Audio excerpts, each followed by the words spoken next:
Welcome to another edition of PACTV Community News. This week we bring you to Duxbury's opening of the Bay. We do this so that we can keep program fees down and classes affordable to as many people as possible. And we travel to Plymouth Cedarville Village to meet the steering committee.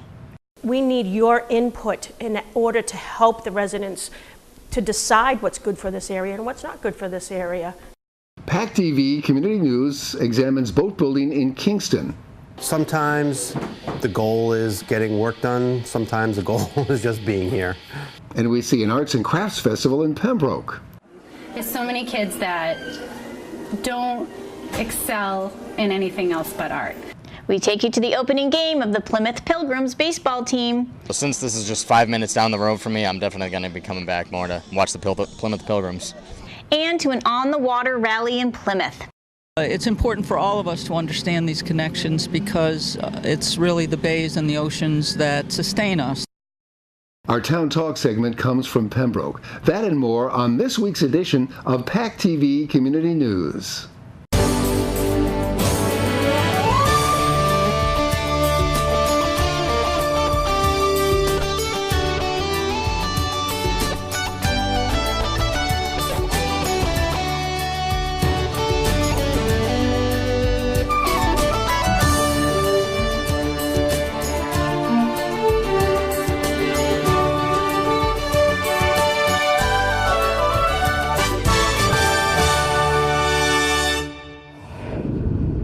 Plymouth is the largest municipality in Massachusetts by area, containing many communities and villages.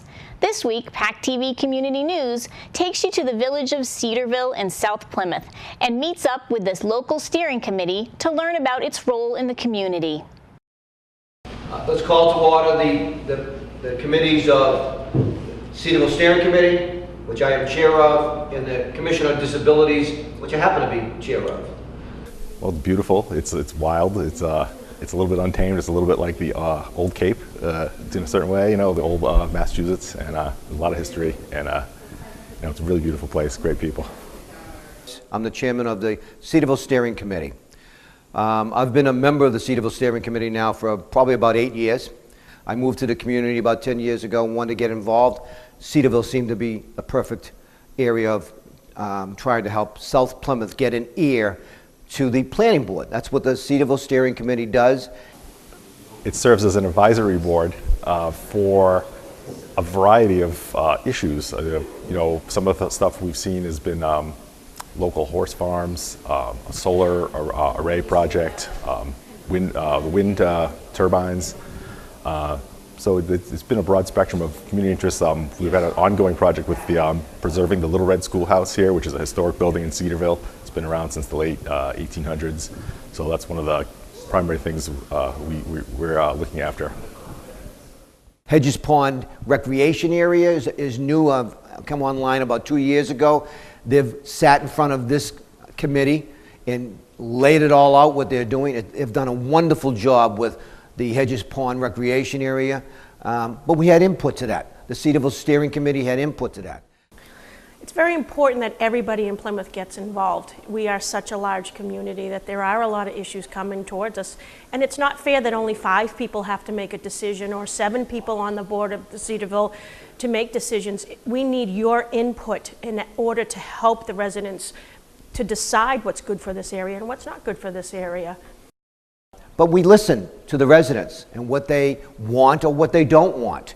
And this is the one way of, without going 12 miles up the road to Town Hall, to come to a steering committee meeting. Plymouth is such a large community that being involved in just South Plymouth and hearing the issues that are involved down here, as I go out into the community and I'm up at the schools and people are asking me questions, I feel good to be able to answer what is going on in our community and how they can get involved and what they can do to help their community and help make decisions that are surrounding us at this time. We meet typically once a month on the second Wednesday of the month at 7 p.m. and typically at the fire station community room. We welcome all and everybody who is a resident, and feel free to come out and see what we do for you. I feel like it's giving back to the community in a way, because the people of Cedarville have been very good to our family, and our business is quite prosperous. So I think I'd be able to volunteer a couple hours a month to represent Cedarville and look out for it. It's a valuable thing. It's a worthy thing to do. Do I have a motion? Do I have a second? Second. All in favor? The Duxbury Bay Maritime School is a nonprofit educational organization whose mission is to connect people of all ages and abilities to Duxbury Bay through their programs. Last month, they held their 16th annual Opening of the Bay celebration, their biggest event and fundraiser of the year. PACTV Community News was there to survey all the fun.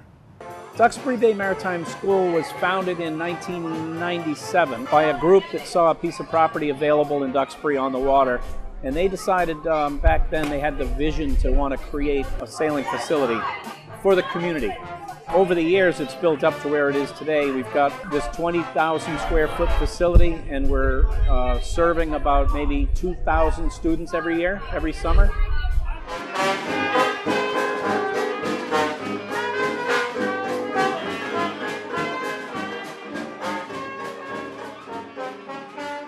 Today we have Family Day. It's the second day of a 2-day event we call Opening of the Bay. It's our major fundraiser of the year. Friday night, last night, was a gala. We had about 600 people here with a silent auction. You can hear it in the background, I'm sure, a bouncy house. Behind me, the Thomas E. Lannon is here. We've got face painting and balloons. We've got food to sell and everything. It's a major fundraiser for us. We do this so that we can keep program fees down and classes affordable to as many people as possible throughout the year. Those core programs would be sailing, junior and adult, rowing, kayaking, stand-up paddleboarding. All of those are our key programs. We have 2 extra programs that we do. One is Access Sail, where we take physically and or cognitively challenged out on Duxbury Bay, virtually no charge. Again, this fundraiser helps us to do that. A second outreach program that we have is called Maritime Adventures. That program is taking inner city youth down to Camp Wing through Crossroads for Kids.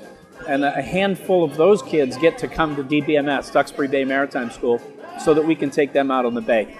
It's something that they would otherwise never get to see, understand, and feel, which is going out on Duxbury Bay or enjoying the flats. They get some ecology, they get the teamwork, confidence building, and things of that nature. It's a fantastic program.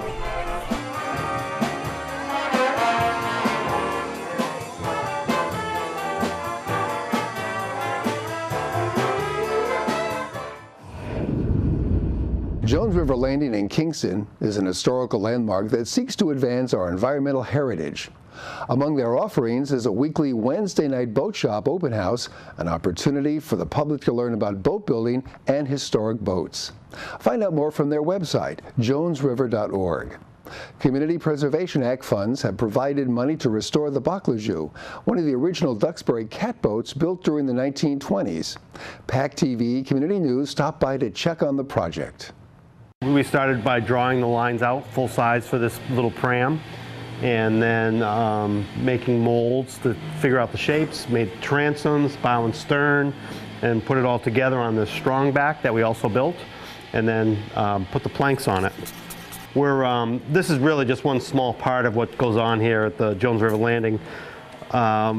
Being Wednesday night, there's a group of volunteers who have been coming for the last 5 years or so to restore the Duxbury Duck, which is behind you.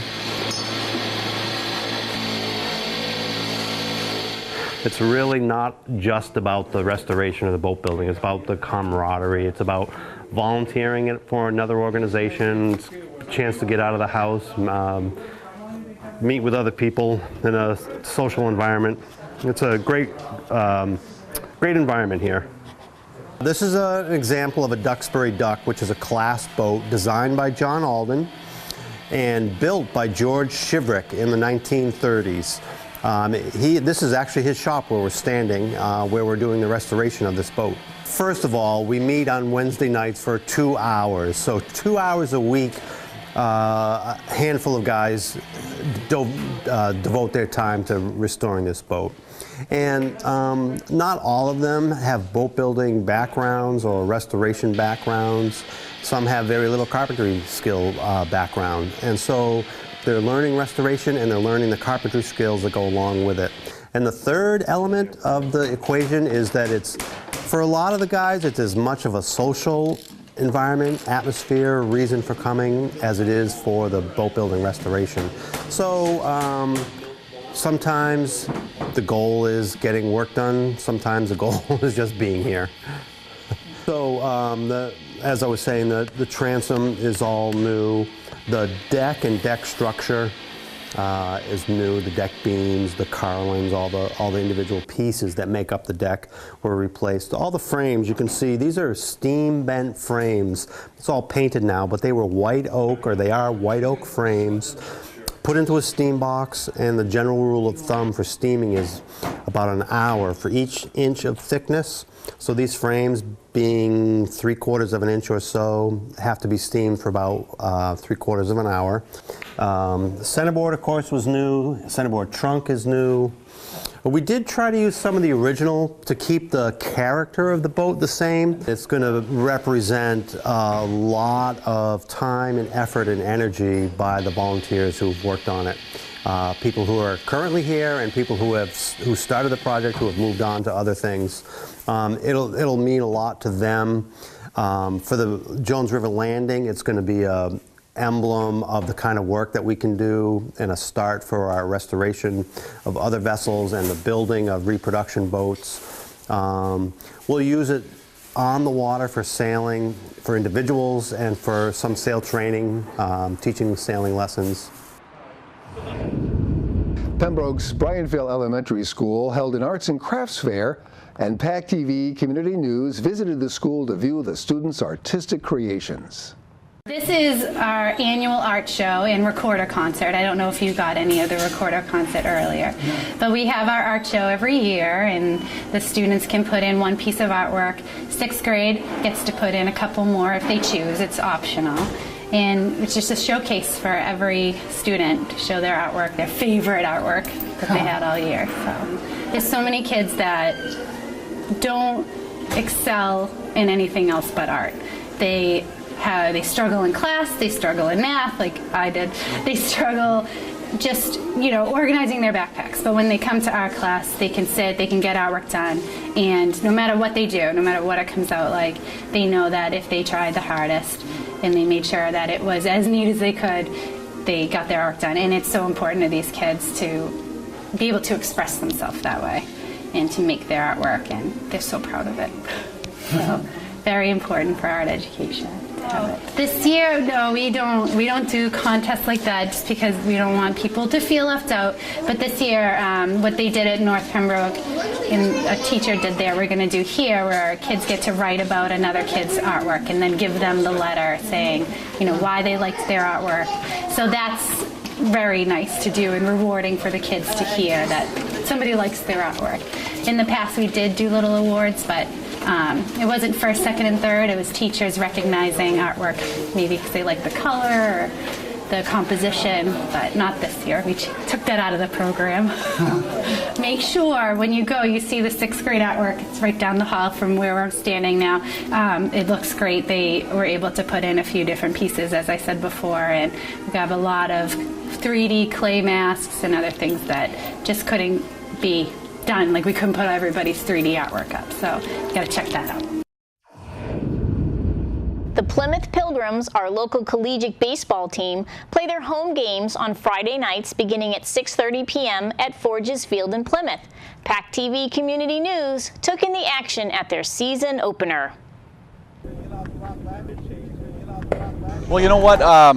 About 6 months ago, we had a visit from the Chamber with the ownership of the Plymouth Pilgrims, and looking at the opportunity to have a team come to Plymouth, and I think it's just a wonderful opportunity for people to enjoy college baseball in the town of Plymouth. This league's a collegiate league, ready to promote guys to the next level. All these kids are college players right now looking to achieve a pro status, pro contract, and this is a league that actually facilitates for scouts being able to see these guys and actually just make sure that everyone gets a good look and hopefully they can get to the next level. My coach actually called me in his office asking me, do you want to play down in Plymouth with the Pilgrims in the NECBL? And I was like, sure. I think it would be a great opportunity for me to get exposure from the scouts, MLB scouts. The talent is extraordinary. We're all from all over the country, and we get recruited to come here. He looks through all of our profiles and all of our statistics and finds the good guys to come out here. Well, with it being our first year here in Plymouth, I mean, we don't really know what to expect. What we do know is that Plymouth is a baseball town. It's a town that actually is kind of, especially recently, very famous for its baseball all-state championships here in Plymouth through the high school ranks. Well, I think people are always telling us that there aren't things to do in Plymouth. I mean, there isn't anything to do. We've surveyed our kids and they say there's nothing to do in Plymouth. Well, guess what? They can come and watch a game. Cheap ticket. It's $3 for an adult. They can come and get dinner. They can watch a game. And you know what? It's wonderful just to come and spend family time and watch some really good baseball. My job is to raise the money and put together all the programs and get all the sponsors and, keep everybody happy in the stands and keep the little guys happy and make sure there's prizes and food and entertainment for everybody here. It's worth coming to because it's just a great atmosphere. I mean, you're talking college kids. You can get up close and personal. I mean, it's a very hands-on experience you can get right up to players, ask for autographs. You can come right up and see them. It's a great opportunity for the community to really see some upper-end baseball, and especially guys that are going to play at the college ranks. It's not a pro feel. So before they get paid, you can come out and see them really play. Before it's for money, now it's for pride.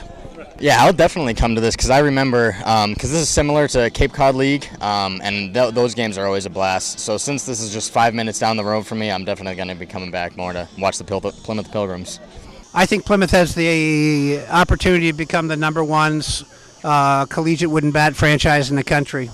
And this is the first year, first game, and this being the first year and the first game, and this is an indication, you wait and see what's going to happen.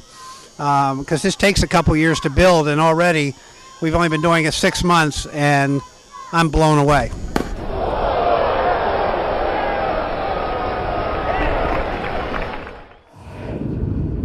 Cape Cod Baywatch held an on-the-water rally to celebrate World Ocean Day to help the public learn about how the environment affects Cape Cod Bay. PACTV Community News brings you the story.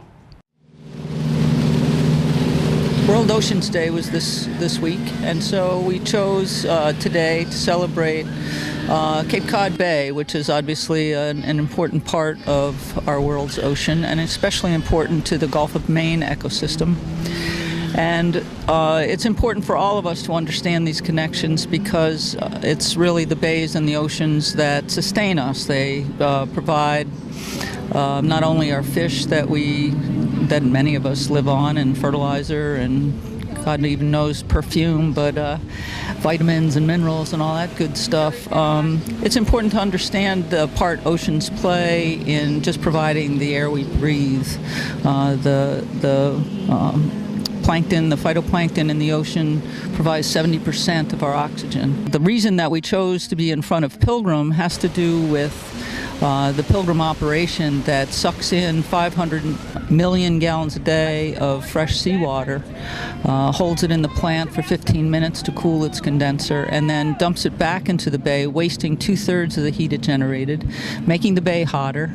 And in the process of that, it sucks in some 14.5 billion individual plankton, fish eggs, and fish each and every year it operates. So there's a huge toll on the environment from Pilgrim operations, and we wanted to let Pilgrim know that we know that, and let Pilgrim know that we are also very aware that there's a much better way to do cooling of power stations that would be in keeping with the Clean Water Act, which they are required under law to adhere to, and that is a closed-loop cooling system, which would have a much less damaging impact on the bay. Save our bay! The issue with river herring, especially the Jones River herring, has to do with the death toll of river herring. River herring comprise of blue-black herring and alewives. Alewives are the second most killed species overall in Plymouth Nuclear Power Station. They have killed in 1 year time more river herring than swim in the Jones River to spawn. Now, what's the importance of river herring? So it's a fish. It's a small fish. It's about 12 or 14 inches long. But the importance of river herring are that when the small fry leave the river in August and September, they go out and they feed the juvenile cod, and they feed the tuna, and they feed the other species that are out there that we find very important and attractive to eat.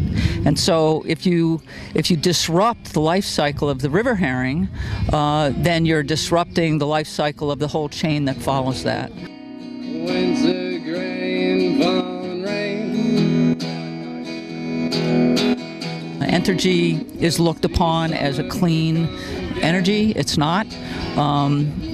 Nuclear power has a huge death toll, not only in Cape Cod Bay, but in the on the plains where uranium is mined, and so much of it is so wasteful. Again, I say, they generate 2/3 of the power that they generate is wasted and thrown back out into the bay. We don't need it. It doesn't give us enough. New England can do without Pilgrim Power Station, and we should unplug Pilgrim. Plymouth's professional theater company, the Americana Theater Company, will present J.B. Priestley's An Inspector Calls on Fridays and Saturdays, July 5th through the 20th at 8 p.m. Performances will be at the Plymouth Center for the Arts, 11 North Street, Plymouth. For more information and tickets, you can go to their website. Don't miss this Broadway and suspense thriller coming to Plymouth this summer.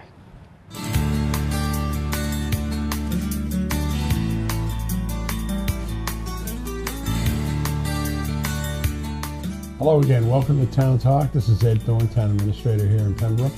Our activities coming up here in the next month will basically be recreational fun activities, as we'd like to say.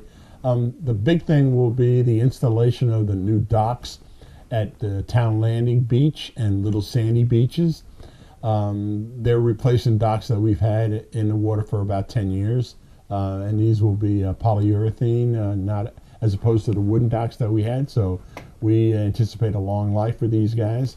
Also, in addition, we are going to be creating a new boat ramp dock at the Town Landing boat ramp. And this will be available for boaters and facilitate people taking their boats in and out of the water. So we're looking forward to having that dock installed as well. Also, we're upgrading some of our recreational facilities, including our parks. There'll be some improvements made to the Birch Street Park, where we're going to be putting new wood fiber down along the sides of the park, in addition to under the playground facilities. And we'll be increasing our handicap facilities as well, with new railings and new handicap parking. And we're going to be doing the same at the Herring Run there on Barker Street. We're going to be putting in new handicap facilities, including new parking lots. And then, of course, the big project that we have put off now until after Labor Day will be the repairing of the town green. We got money allocated for that, but because of the use of the town green over the summer, including the Pembroke Arts Festival and all the entertainment on the greens that occur on Sunday nights, we decided that we'll defer any maintenance on the town green until after Labor Day, and then we'll be putting in a new drainage facilities and new seating and sodding, and hopefully a year from now we'll have a brand new town green. So looking forward to all these projects this summer, and hope you folks in Pembroke go out and enjoy our facilities. Thanks for watching PACTV Community News. Replay times are listed at pactv.org. Click on the PCN logo to view each complete edition or individual story. See us on YouTube by searching for the PACTV Community News channel. Also, like us on Facebook to receive previews each week with links to all our stories. Thanks for watching, and join us next week for another edition of PACTV Community News.